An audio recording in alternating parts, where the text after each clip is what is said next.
लेकर के देश के महान क्रांतिकारियों ने, स्वतंत्रता संग्राम सेनानियों ने जिस लड़ाई को लड़कर के देश को स्वतंत्र कराने की दिशा में विदेशी हुकूमत को उखाड़ फेंकने के संकल्प के साथ जो लड़ाई लड़ी गई थी, जब उसकी पूर्णता का समय आया तो विभाजन की त्रासदी का सामना इस सनातन राष्ट्र को करना पड़ा। जो कार्य इतिहास में किसी युग में नहीं हुआ, वह दुर्भाग्य से सत्ता लोलुप कांग्रेस की सत्ता के प्रति अभिलिप्सा ने, लोलुपता ने त्रासदी के रूप में, विभाजन की त्रासदी के रूप में हम सबके सामने प्रस्तुत कर दी और स्वतंत्र भारत को एक ऐसा नासूर दे दिया जो आज भी इस भारत में आतंकवाद के रूप में, उग्रवाद के रूप में, अलगाववाद के रूप में लगातार पूरे भारत को दंश दे रहा है। कौन नहीं जानता कि अगर तत्कालीन राजनीतिक नेतृत्व दृढ़ता का परिचय देता, दुनिया की कोई ताकत इस अप्राकृतिक विभाजन को मूर्त रूप नहीं दे पाती। लेकिन दृढ़ इच्छा शक्ति का अभाव, सत्ता लोलुपता, एन केन प्रकारेण सत्ता प्राप्त होनी चाहिए, इसके लिए चाहे देश को ही दांव पे क्यों न लगाना पड़े। और यही तो हुआ, यही 1947 में भी हुआ और 1947 के बाद भी लगातार यही हो रहा है। जब भी इन लोगों के हाथों में सत्ता आई, इन्होंने देश की कीमत पर राजनीति की और उसकी कीमत इस देश को, इस देश की भोली भाली जनता को तब भी चुकानी पड़ी थी और लगातार लंबे समय तक चुकानी पड़ी है। यह विभाजन की दुर्भाग्यपूर्ण त्रासदी हम सबको उन्हीं गलतियों के परिमार्जन की तरफ हमारा ध्यान आकर्षित करती है। भारत बल, बुद्धि, विद्या सब में दुनिया का नेतृत्व करने की सामर्थ्य रखता था। याद करिए, 16वीं सदी तक भारत का वैभव दुनिया के अंदर अग्रणी था। अगर दुनिया की जीडीपी की आप बात करते हैं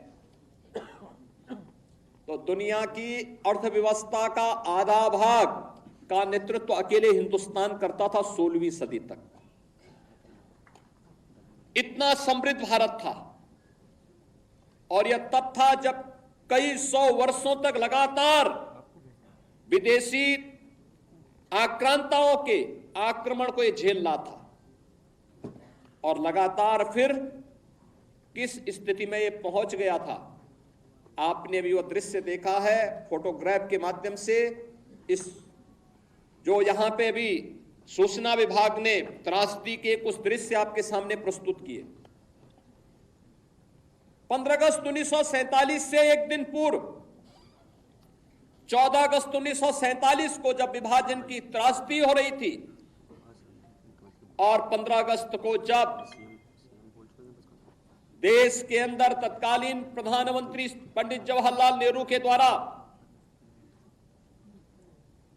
भारत के तिरंगे को पहरा करके कांग्रेस के नेताओं के द्वारा देश के अंदर आजादी के जश्न को मनाने का कार्य किया जा रहा था, तब लाखों लोग अपनी मातृभूमि को छोड़ने के लिए, अपने परिवारों को छोड़ने के लिए मजबूर हो रहे थे।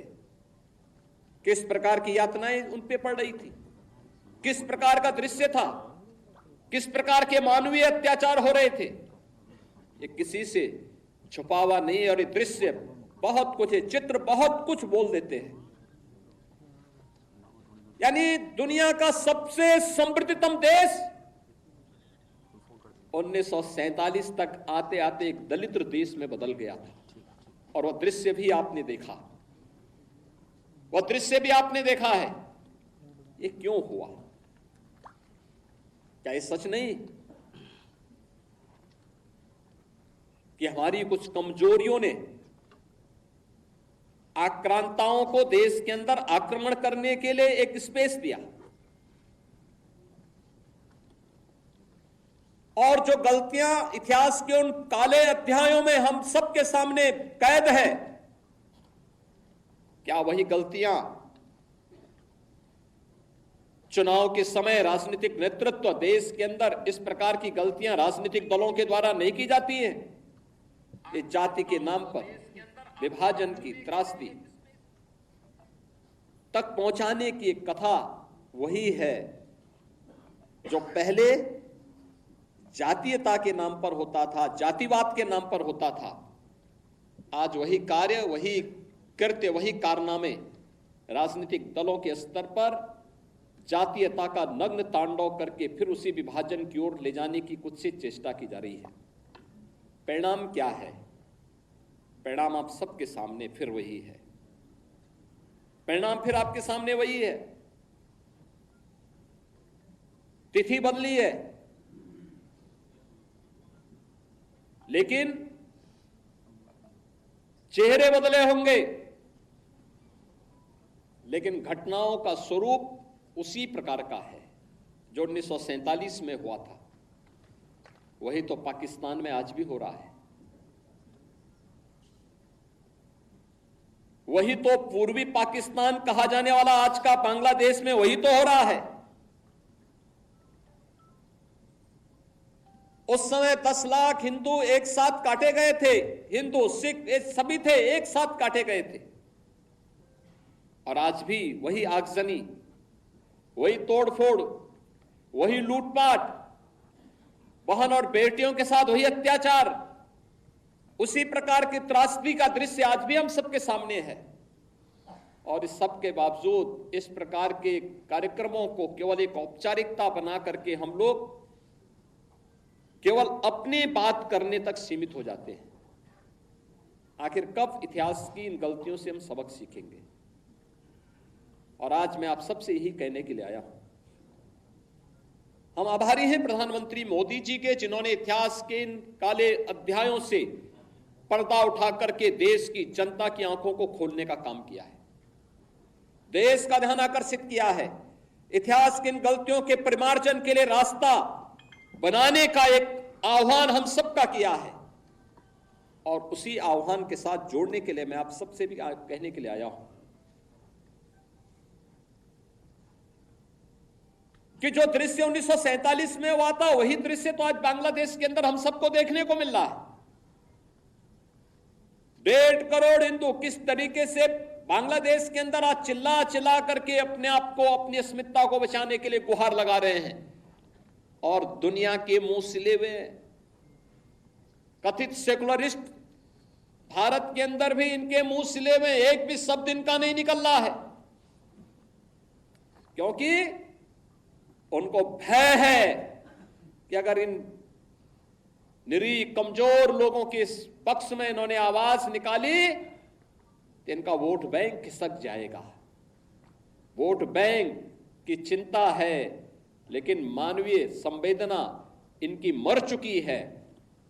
मानवता के रक्षा के लिए इनके मुंह से एक भी शब्द नहीं निकलने वाला है, नहीं निकलेगा, क्योंकि इन्होंने आजादी के बाद लगातार उसी प्रकार की राजनीति को प्रेरित और प्रोत्साहित किया, उसको लेकर के आगे बढ़ते रहे। ये लगातार बांटो राज करो की उस राजनीति के तहत ये लोग देश के अंदर कार्य करते रहे। अंग्रेजों से सत्ता इन्होंने उस समय प्राप्त की। ये वास्तव में भारत की सत्ता का नेतृत्व नहीं कर रहे थे, बल्कि अंग्रेजों के ही, ब्रिटिशर के ही मानस पुत्रों के रूप में इन्होंने भारत की सत्ता को उस रूप में संचालन करना शुरू किया जैसे ब्रिटिशर इस देश के अंदर कर रहे थे। और आज उसी का दुष्परिणाम यह देश लगातार चुकाया है, अखंड हिंदुस्तान चुकाया है। लेकिन हमारा संकल्प है, महर्षि अरविंद ने जो 1947 के पहले घोषणा की थी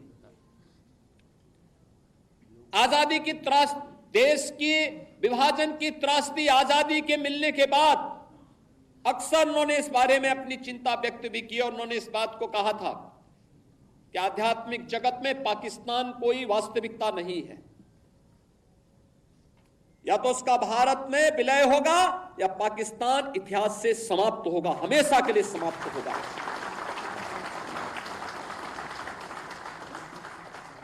क्योंकि आध्यात्मिक जगत में जब जिसका कोई वास्तविक अस्तित्व नहीं है उसको नष्ट ही होना है, और उसकी नष्टता, उसके नश्वरता को हमें संदेह की निगाहों से नहीं देखना चाहिए। हमें यह मानना चाहिए ये होगा, लेकिन इसके लिए हमें भी तैयार होना होगा, हमें भी अपने आप को तैयार करना होगा, हमें अपनी उन गलतियों का परिमार्जन करना पड़ेगा जिन गलतियों के कारण विदेशी आक्रांताओं को भारत के अंदर घुसने, भारत के पवित्र तीर्थ स्थलों को अपवित्र करने, भारत की परंपरा और संस्कृति को नष्ट करने का एक अवसर जिन्हें प्राप्त हुआ था, उस प्रकार की गलतियों को, वह विभाजन की जो त्रासदी तक हमें पहुंचाया है, वह जातीय विभाजन के रूप में, क्षेत्रीय विभाजन के रूप में, भाषाई विभाजन के रूप में, इन सभी से उभर करके हम सबको राष्ट्र प्रथम के भाव के साथ मिलकर के कार्य करना होगा। भारत की आजादी इस बात के लिए हम सबका आह्वान कर रही है, और याद रखना, भारत केवल दुनिया का सबसे बड़ा लोकतंत्र ही नहीं है, ये लोकतंत्र की जननी भी है। जितनी स्वतंत्रता भारत ने अपने नागरिकों को दी है, दुनिया के अंदर इस प्रकार की स्वतंत्रता किसी भी अन्य देश में अपने नागरिकों को नहीं प्राप्त हो पाई है।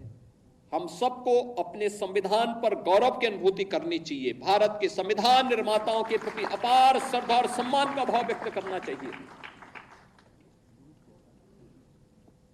हमें सरदार वल्लभ भाई पटेल की दृढ़ता का सम्मान करना चाहिए, हमें बाबा साहब डॉक्टर भीमराव अंबेडकर के प्रति सत सत नमन करना चाहिए, जिन्होंने अपनी पीड़ा को दबाने के बावजूद भारत की एकता और अखंडता के प्रतीक भारत के संविधान को भारतवासियों को प्रदान किया, जो संविधान आज भी हम सबका नेतृत्व करता है, हमारा मार्गदर्शन करता है।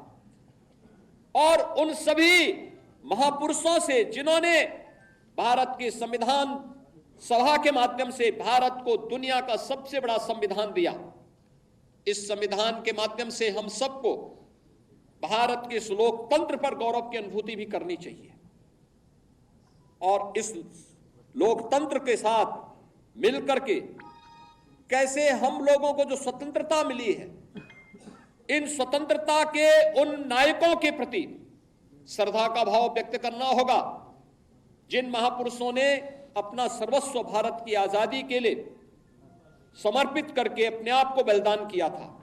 आज के इस अवसर पर भारत फिर से अखंड भारत की दिशा में अग्रसर हो सके, महर्षि अरबिंदो के सपने को साकार कर सके, उनकी भविष्यवाणी सच साबित हो सके, इसके लिए हमें भारत को 1947 तक, जब यह भारत अपनी आजादी का शताब्दी महोत्सव मना रहा होगा, शताब्दी महोत्सव 1947 में जब भारत की आजादी के 100 वर्ष पूरे हो रहे होंगे, उस समय एक ऐसा भारत जो विकसित भारत होगा, शक्तिशाली भारत होगा, सशक्त भारत होगा। उस सशक्त भारत के निर्माण के लिए प्रधानमंत्री जी ने आजादी के अमृत महोत्सव के अवसर पर जिन पंच प्रणों की बात की, उन पंच प्रणों में सबसे महत्वपूर्ण प्रण है, और वह है नागरिक कर्तव्य। नागरिक कर्तव्य के प्रति हम जिस क्षेत्र में काम कर रहे हैं, किसी भी क्षेत्र में हो सकते हैं, शासन में हो सकते हैं, प्रशासन में हो सकते हैं, पुलिस सेवा में हो सकते हैं, व्यवसाय में हो सकते हैं, युवा हो सकते हैं, किसान हो सकते हैं, महिलाएं हो सकती हैं, समाज के किसी भी तबके में रहकर के वो कार्य, शिक्षक है, अधिवक्ता है,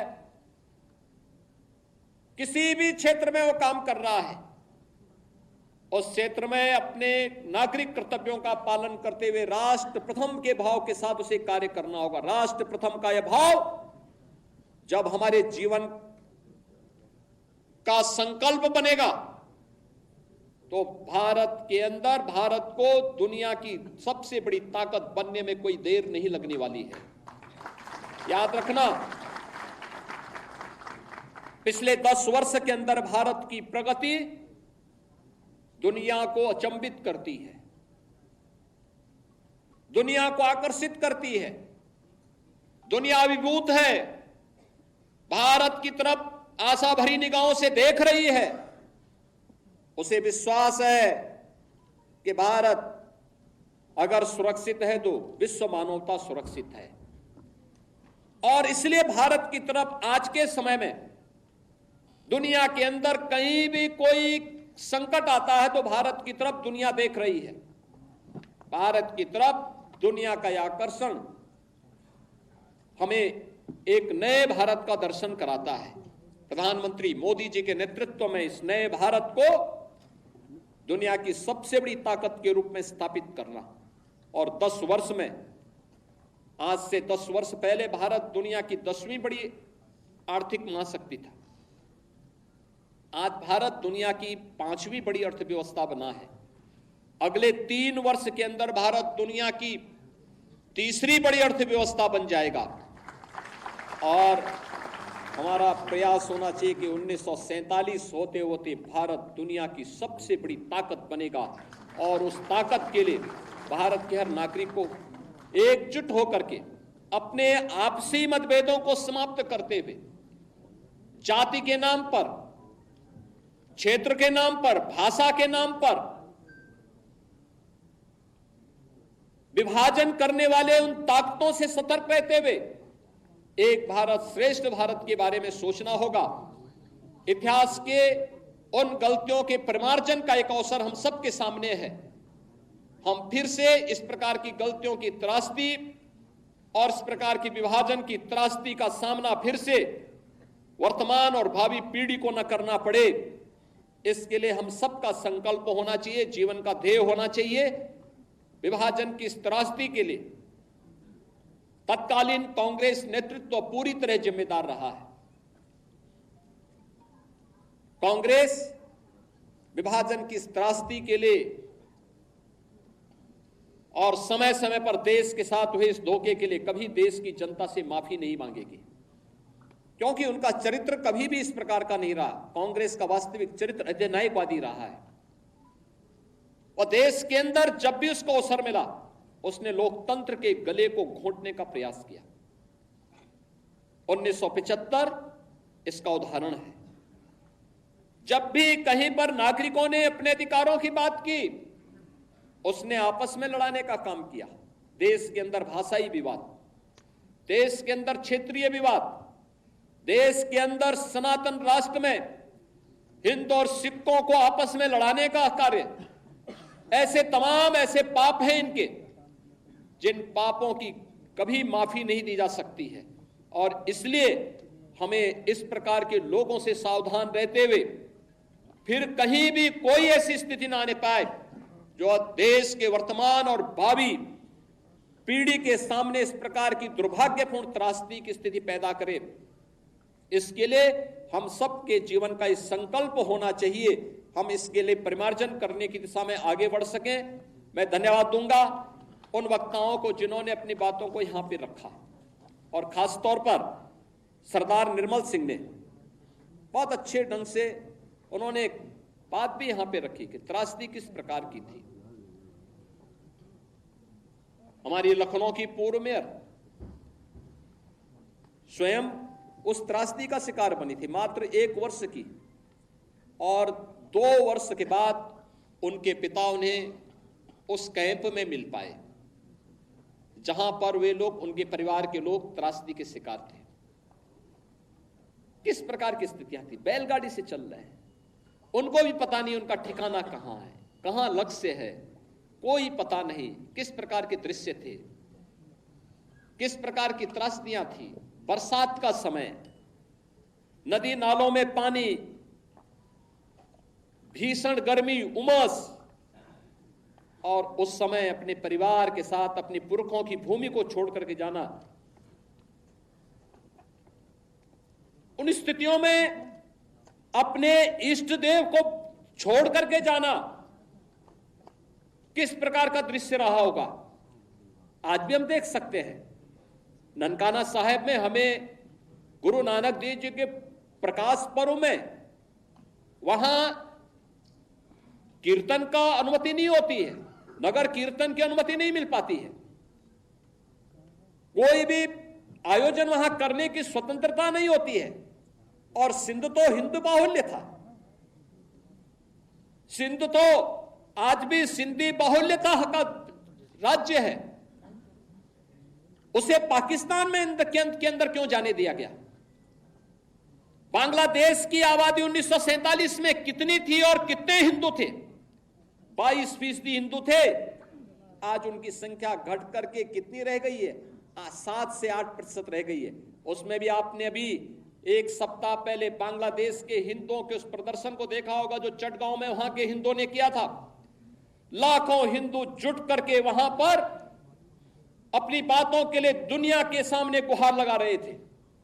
मैं धन्यवाद दूंगा, मैं अभिनंदन करूंगा उन हिंदुओं का जिन्होंने इतना साहस किया है कि पाकिस्तान के अंदर रहकर, बांग्लादेश के अंदर रह करके भी